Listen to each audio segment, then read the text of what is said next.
Good evening and welcome to the WDO Shootings Hot Seat. I'm Travers Mackel. Joining us tonight, Congressman Troy Carter, who represents numerous parishes across southeast Louisiana. First off, Congressman, thanks for coming in. I'm happy to be here. Always happy to be on the hot seat. All right, we have a lot to get to here. We're going to start talking about local issues in just a moment, but let's start off with what's happening in D.C. The spending bill to fund Israel, Taiwan, as well as other issues like Ukraine passed. You voted for it. Why is that necessary for a lot of our allies here? Listen, it's critically important for our own national security.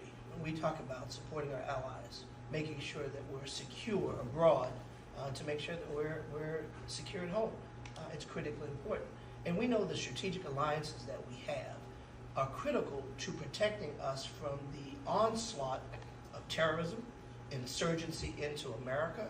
It's more than what meets the eye. We once stood on the steps of the Capitol, Republican and Democrats, and pledged 100% support for Ukraine to push back against Putin. Yet somewhere along the line, because apparently there was a shift in party philosophy with my friends on the Republican side, that was held up. And that's unfortunate because as a result of that, we lost critical grounds in pushing back against Putin and his self-styled war that is a threat to democracy across the country. So what we did last week and what Speaker Johnson did last week, even in the face of threats with his own party, was the right thing to do to support Israel and to support Ukraine and Taiwan, to make sure that we're pushing back against the evils of those who would threaten our democracy.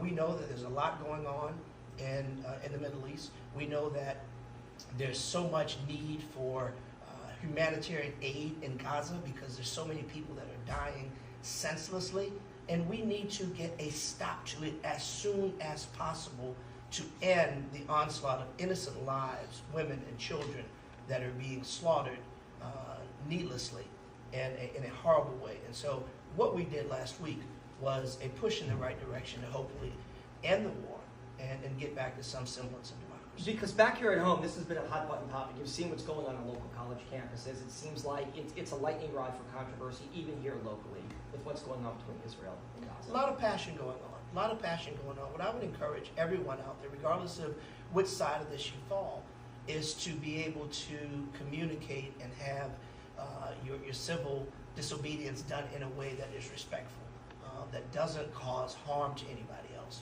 Hopefully we will get to a point where we can have meaningful discussions on the security and safety of making sure that people in Palestine, the people that are in Gaza, are protected against the terror of Hamas and Hezbollah, who are dangers to our democracy. And we know that their support comes from Iran. And Iran is no friend to America. So we have to be ever vigilant in how we protect the rights of Americans while protecting the rights of those who are being harmed in Gaza, as well as our friends and our allies in Israel. Final question while we're on this topic. You brought up Mike Johnson. You were the only Democrat in the Louisiana delegation, but you have worked closely with a lot of your Republican colleagues for the betterment of this state. There's the chance that he could lose his speakership over this. Where do you stand on that, given the fact that it probably benefits Mike Johnson, who is a Republican and you are a Democrat? It probably benefits the state to have the speaker from Louisiana, but there's a chance, given the fact that he pushed this vote, he may be ousted here. Listen, Mike did the right thing. Our speaker did the right thing. We're in different parties and we often philosophically and ideologically disagree on policy. When it comes to Louisiana, we try our best to stand together and fight for the people of Louisiana, although our ideological and political views are oftentimes quite different. I 100% support the fact that he did the right thing as far as funding this funding package, even at his own risk with his own party. This notion that because he did the right thing, because he had the audacity to stand with Democrats, he should lose his job is ridiculous. We saw what happened with McCarthy. We saw how it paralyzed the House, how we were unable to get a spending package, how we're putting all of our federal employees, our military, at risk of not being paid, of not having resources.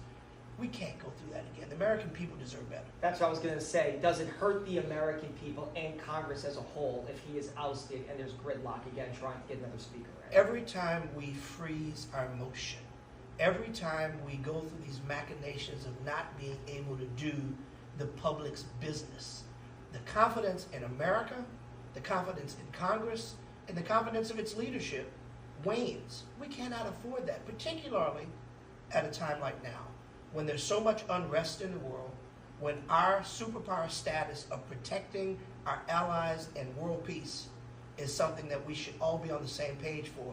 Now's not the time to play those kind of political games. All right, recently you have gotten a lot of funding. A lot of people here like to see this. Some for the Port of New Orleans as they expand into St. Bernard Parish. We're going to talk about that in just 1 second.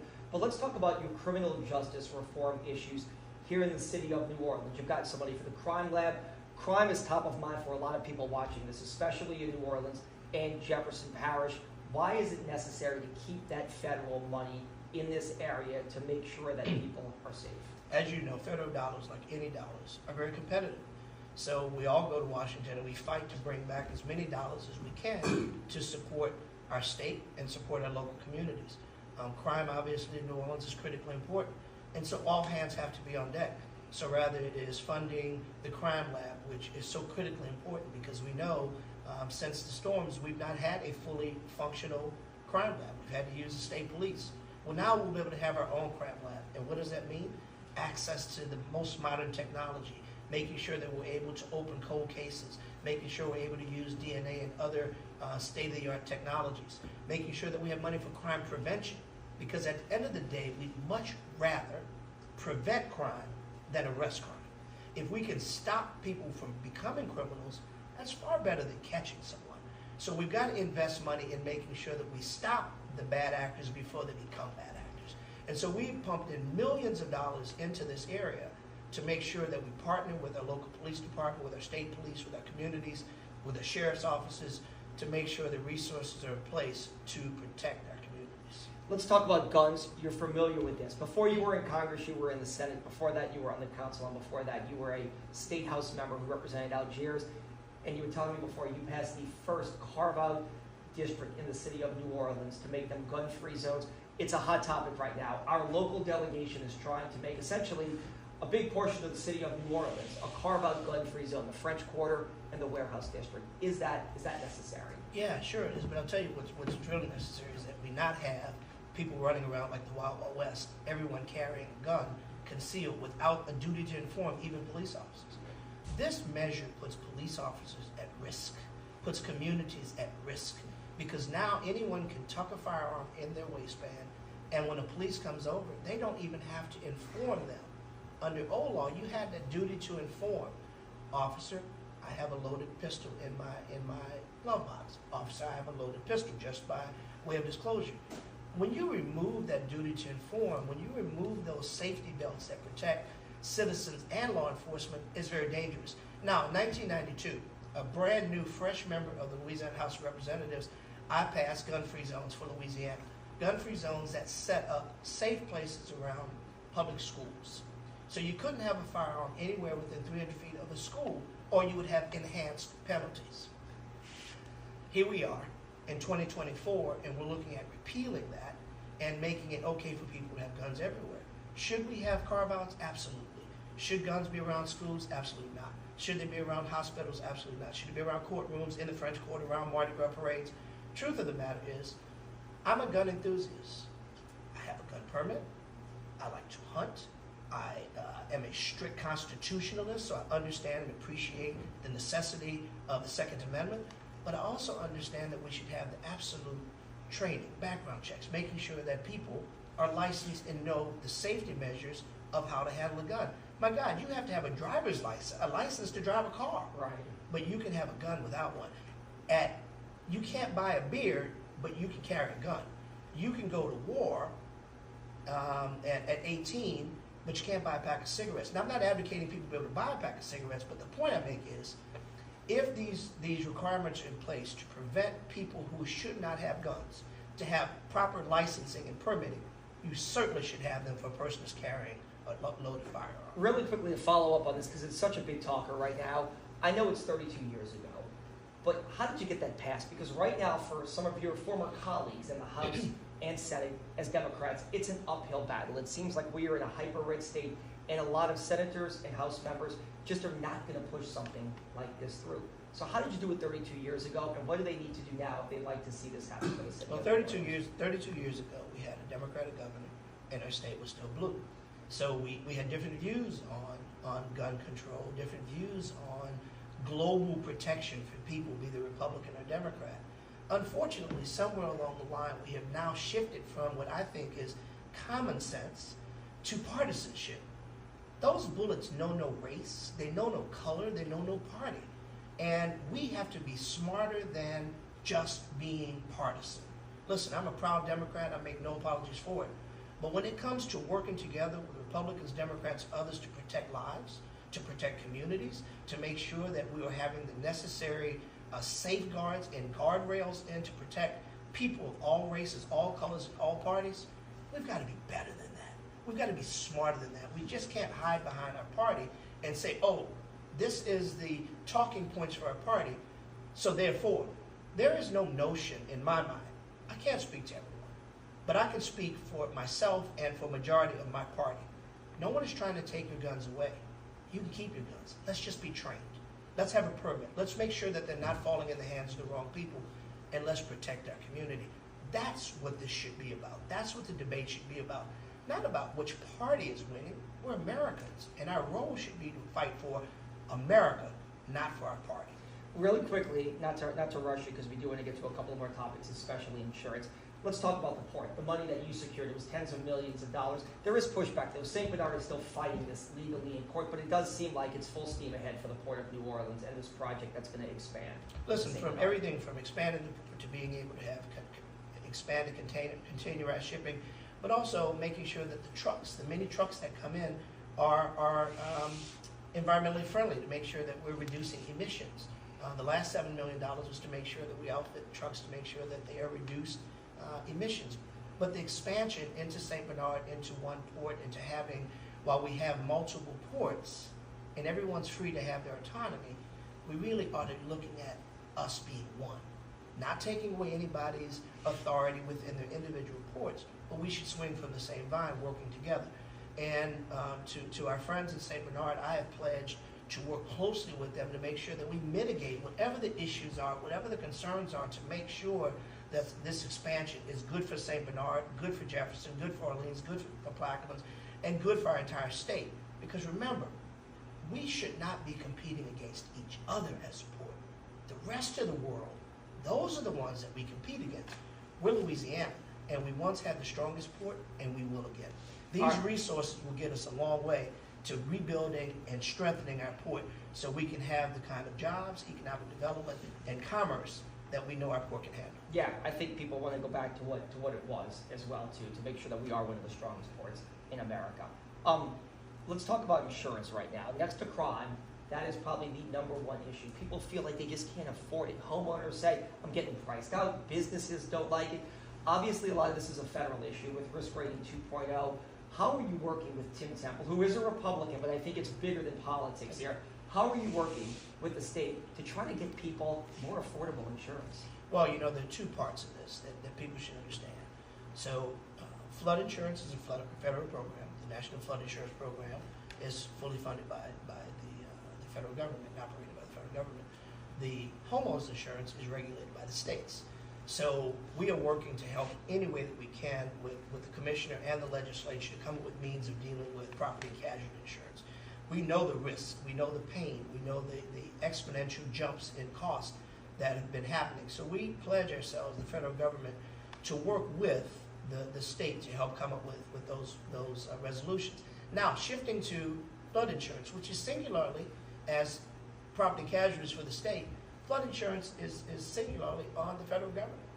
And I've had Secretary Mayorkas of Homeland Security. I've had the administrator of flood control, Dina Griswold, to be in front of our office to talk about emergency preparedness, to talk about what are we going to do about risk rating 2.0, because we know, and listen, we've had them both on the ground here in Louisiana. I've had them both in my office, had them both before us in committee, in Homeland Security, to talk about what we are going to do. Dina Griswold is the secretary, or the administrator rather, for FEMA. FEMA has responsibility for flood control for the whole 9 yards. And we've asked them to give us the algorithms, give us the formula of how you come up with this risk rating 2.0 that we know is strangling homeowners in Louisiana and other parts of the country. Right. This risk rating 2.0 is literally moving people from a point of being able to live in homes that they paid for because the rates have gone up so high. In a very bipartisan way, I can say without fear of contradiction, every member of our delegation has worked in the same vein to write letters to the president, to call them before committee hearings, to look at possible ways of having administrative changes and legislative changes. So we're not going to sit on our hands. We know how important this is. We will continue to work until we find a way to correct risk rating 2.0 and bring those prices down so people can afford to live in the homes and the neighborhoods that they choose, many of which are retirees and senior citizens whose homes have been paid for years. Here's the further risk, insult to injury. A person decides that I can't afford to have insurance. Now I don't have it anymore. If you don't have a mortgage, there's nobody going to force you to do it. So now you go without insurance. Pay me now or pay me later. A peril comes. A person chose not to have flood insurance. Federal government steps in anyway. So isn't it better for us to provide resources so people can insure themselves in an affordable way and not be an additional burden to the federal government? It's government's job, and I'm going to continue to fight to find ways to make sure we reduce those rates. I hope so, because a lot of people watching this right now are definitely concerned about it. Really quickly, in about 2 minutes, because we are running out of time here. A lot of stuff going on at the state capitol. 3 years ago, before you were elected to Congress for the first time, you were a state senator right now. The optics of everything seems like it's Republicans basically getting their way at the State House right now. Is that unfortunate for the Democratic Party, or voters who vote Democrat, or voters who are just nonpartisan, who said, hey, look, I just want what's best for the state, but it seems like everything has to be Republican and Democrat, especially right now in Baton Rouge? It's unfortunate for Louisiana because whenever we put our party ahead of people, we put politics ahead of people, the people lose. We've got to put people ahead of politics. And regardless of what party, everyone has a right to their own philosophical and ideological views. It's okay. None of us have a patent on being correct. We all have the right to have our own ideas and to love our parties. But we should never put our parties so far ahead of the people. And I'm afraid that's what's happening in Baton Rouge now, that you have this stark fight between Republicans and Democrats, that one party rules, and so anything the Democrats want is killed, everything. That's just not smart. And it's not that it's bad for just Democrats or Republicans. It's bad for Louisiana. It's bad for business. It's bad when we say a Democratic idea is no good because Republicans are in charge. That doesn't make any sense. If you have a good idea, and it's going to save lives, and it's going to provide for resources to the people, man, we should jump on that. If a Republican brings it, it's good, we should go with it. If a Democrat brings it, it's good, we should go with it. Listen, $71 million I fought to bring to Louisiana for EBT, the summer feeding program. And the governor says we don't want it because it's $2.5 million or $3 million to administer it. But then Cameron Henry, the Senate President and the Speaker who are Republicans, and that's the point. That's the point I'm going to make. $3 million to come in and administer $71 million. I'll take that deal. $3 million for $71 million to feed needy kids throughout our community, all throughout the state, black, white, Republican, Democrat, otherwise. But here's the next part: being able to take those dollars and have people spend it in our local stores, with our local merchants. It's enhancing our economy. It's a win-win. And thank God for Jason Hughes, for Cameron Henry, for Speaker DeValier, for those who are stepping up, Republican and Democrats, saying, whoa, pump your brakes. Governor, this is not right. This is not something we should do. So the battle continues. I'll continue to fight with USDA, work with USDA to get these dollars here. And fortunately, we have President Cameron Henry and Speaker DeValier, Jason Hughes, and a whole host of other members, Delisha Boyd and others that are working to push forward, and our city council, who's been working hand in hand with me as well, to make sure that we find a way to feed children. These issues should not be partisan. You know, roads and bridges and flood control, environmental justice, quality of life, safety, police. These are issues we're all excited about. All issues that we want to see some fairness and comfort with. They should not be stymied because a different party is trying to bring it. Listen, man, we're Americans, we're Louisianians, full stop. Party next. All right, Troy Carter, we appreciate your time. We could Thank you, probably my talk friend. for the next hour here. We probably Unfortunately, we are out of time. You can see this entire segment of The Hot Seat tomorrow morning on our website, WDSU.com.